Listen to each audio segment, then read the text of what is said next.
सोलापूर मुंबई सोलापूर बेंगलोर विमानसेवेला सुरुवात होण्याची घोषणा आज झालेली आहे। खऱ्या अर्थाने सोलापूरकरांचा हा आनंदाचा दिवस आहे। मुख्यमंत्री देवेंद्र फडणवीस साहेब यांनी जो शब्द आपल्या सोलापूरकरांना दिला होता तो आज पूर्ण होत आहे।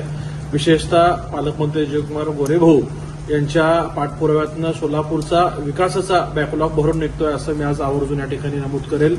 केंद्रीय हवाई उड्डाण राज्यमंत्री श्री मुरलीधर अण्णा मोहोळ यांनी सोलापूर गोवा विमानसेवा सुरू केल्यानंतर सोलापूर मुंबई सोलापूर बेंगलोर त्याचबरोबर सोलापूर तिरुपती विमानसेवाही सुरू करून देण्याचा शब्द सोलापूरच्या कार्यक्रमात दिला होता।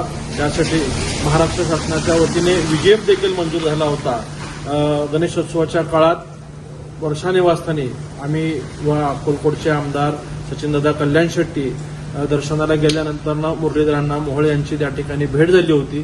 त्यांनी आवर्जून सांगितलं की सोलापूर मुंबई विमानसेवा आपण पुढच्या 15 दिवसात सुरू करतोय आणि त्याचबरोबर सोलापूर बेंगलोर देखील करतोय याची माहिती त्यांनी आम्हाला दिली होती।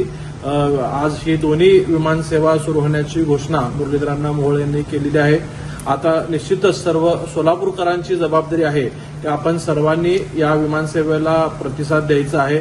फक्त सोलापूर जिल्ह्याच नाही तर आजूबाजूच्या धाराशिव असेल लातूर असेल किंवा कर्नाटक राज्यातील विजयपूर असेल किंवा गुलबर्गा या जवळच्या परिसरातील लोकांनी सुद्धा सोलापूरच्या या विमानसेवेचा लाभ घेऊन या विमानसेवेला प्रतिसाद द्यावा असं मी सर्व सोलापूरकरांना विनंती करतो।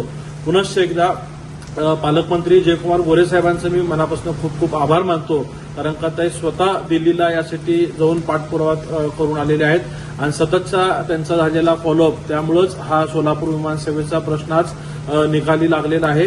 यासाठी मी मुख्यमंत्री देवेंद्र फडणवीस साहेब, पालकमंत्री जयकुमारजी गोरे साहेब व विशेषतः ज्यांनी सोलापूरवर भरभरून प्रेम केलं असं केंद्रीय हवाई उड्डाण मंत्री मुरलीधर अण्णा मोहोळ यांचे खूप खूप आभार मानतो। धन्यवाद।